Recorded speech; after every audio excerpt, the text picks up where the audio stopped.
L'histoire du clan des Uchiwa était déjà marquée par son orgueil démesuré. Les rivalités qui le déchiraient étaient devenues complètement ingérables.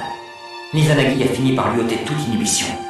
L'Izanagi n'a fait qu'engendrer des luttes fratricides. Mais l'Izanami a mis un frein à tout ça.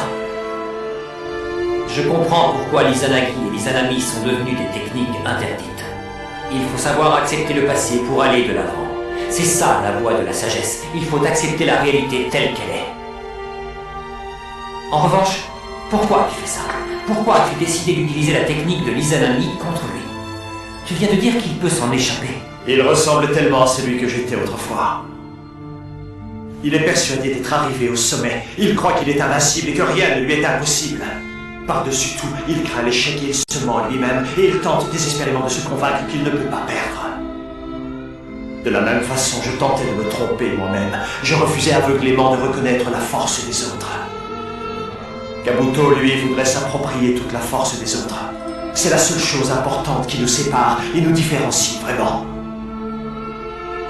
En un sens, je le comprends. Lui aussi a été un simple jouet dans le monde cruel des ninjas. Je sais qu'il ne peut s'accorder ni estime ni pardon, et ça aussi je le comprends. Kabuto a choisi la mauvaise voie, ça ne fait aucun doute.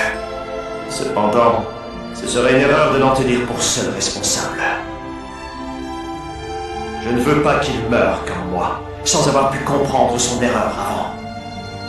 Il ne te ressemble absolument pas. Pourquoi fais-tu ça pour un sale individu comme lui? Itachi, toi tu étais parfait. Vous n'avez rien en commun. Sasuke, tu te trompes.